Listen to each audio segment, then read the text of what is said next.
are here on the greens at the Bombay Presidency Golf Club in Mumbai. Nothing is keeping our golfers away from the golf course. So let's introduce our panel. We've got with us Mr. Ravi Konteti, who's a banker. There's also Rajiv Sehgal, who's managing partner at Equanimity Ventures, as well as Probal Banerjee, who's with us from the Bajaj Group. Thank you so much, gentlemen.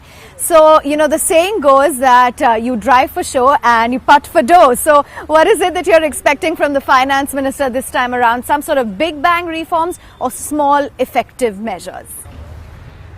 You want to go first? Well, my personal expectation is more to focus on the implementation, right?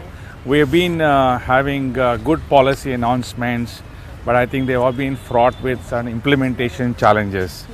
So how we make it easy for the taxpayers to pay and how we actually keep the compliance cost easier for the businesses, to me, I think that will go a long way to get better results. Yeah. I have a totally contrarian view, so to say, for the simple reason I expect big bang changes in this budget. For the simple reason the economy has come down quite drastically, and as a result this is the time for the government to take the bold steps and change the economy for good. Yeah. And I expect big bang changes in couple of areas. Number one is that you have to restructure the personal income tax. They have done good enough for the corporate income tax, but I think the personal income tax realignment with the latest scenario of the economy is very, very important. I think that will be the first one. Yeah. Number two, very importantly, and they will do it for the simple reason that they need to do it to boost the economy, because we need to do a lot of spending on infrastructure. Yes. And the private investment in this country has gone down to the gutter, and there is nothing that you can do about it.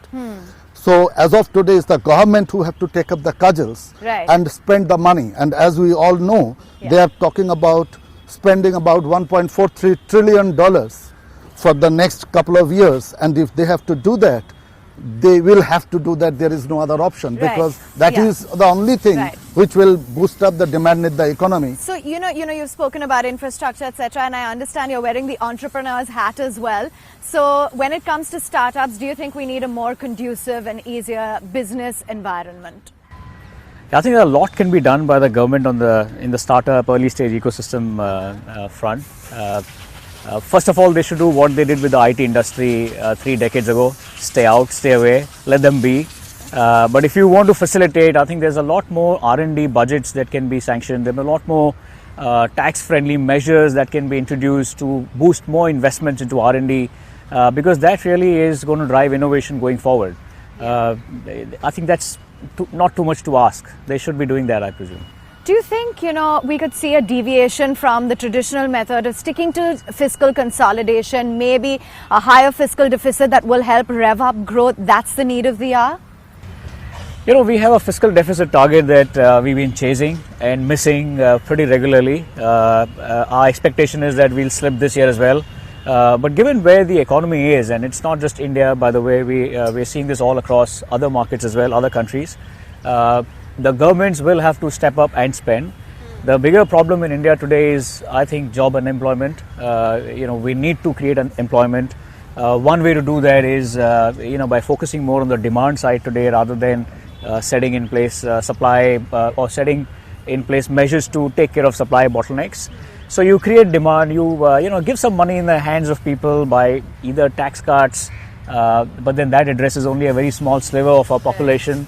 As much as we don't like it, but I think there should be some measures to give money in the hands of the rural folks, tier 2, tier 3, even further down, so that they have money to spend. And that's how I think you kickstart the economy. You know, it's a beautiful sunny day out here and the climate is looking good. Do you think that the budget as well is going to be smooth sailing, or it's going to be a bit of a disappointment, a dud from the market standpoint? What's the sense that you're getting? I think they will not concentrate on the market, because market is there where it is. It's already at the high. There has to be a paradigm shift in the government's approach to the budget, and that paradigm shift is they have done enough for the agriculture.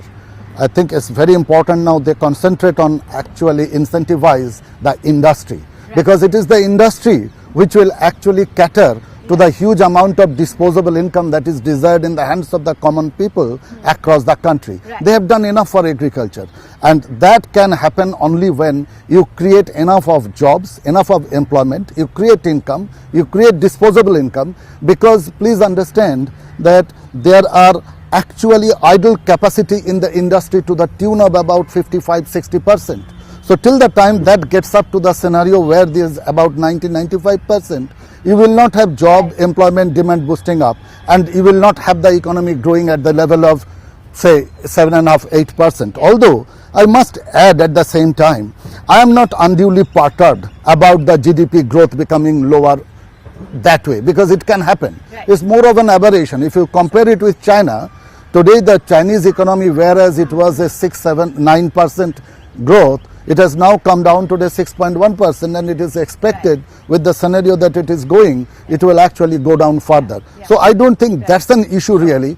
And fiscal deficit, you raised a very good question of fiscal deficit.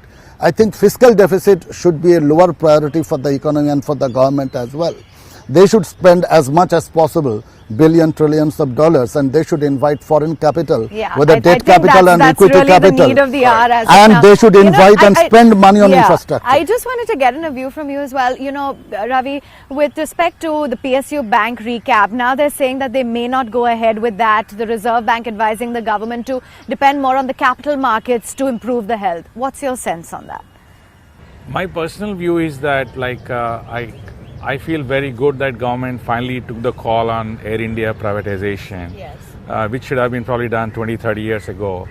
And similarly, I think in the banking sector too, I personally feel that should be more privatized, and government should focus more on the maximum governance and minimum cost of the governance, as Modi talked about. And I personally feel that fiscal deficit is an outcome of the number of policy measures and the quality of the execution. Right. And chasing a number is not necessarily a great thing in my view. Okay.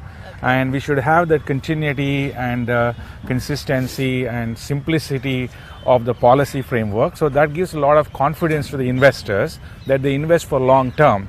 So when we have where investors put a long-term contract with the government and the government changes in any one state, and they cancel everything, contracts done in the previous government, it kind of unsettles the confidence of investors, and that don't augur well in my view for the comfort of the foreign investors who are putting their own hard-earned money for long-term investments into the country. You know, we've been talking about the buzzword as of now, and that has been slowdown, especially when it comes to consumption. What do you think are the steps that are needed in order to inject that bit of confidence and spur spending and just, change the mindset and sentiment on the street? I mean, that I think is the key. All these things that we spoke about, fiscal discipline, jobs, unemployment, addressing demand, I think it all boils down to a simple crisis of confidence. Right. And not just for consumption, but also investments. Corporates, the private sector investments have really taken a backseat. I think we are feeling the pangs of the slowdown that people talk about more, because even the public sector spending has slowed down. So I think it's time to kickstart the economy, as they say. In my view, this budget, typically people say, is it a make budget or a break budget? I think there is no break here. We are already broken. This is a make budget. You've got to make it. So, I'm very hopeful they'll come back with some really serious, meaningful steps rather than incremental tinkering around with things here or there. I think there'll be big announcements. Okay, yeah, because we've been interacting with the Aam Aadmi as well, and there's a lot that they want to see when it comes to the overall IT, the income tax slabs. They want to see things moving on healthcare, public transportation, infrastructure. Do you think that those are areas as well that the government needs to focus on? Absolutely. I think this is the time when the government has to do it, because otherwise, a couple of years down the line, it will become a point of no return. Yeah.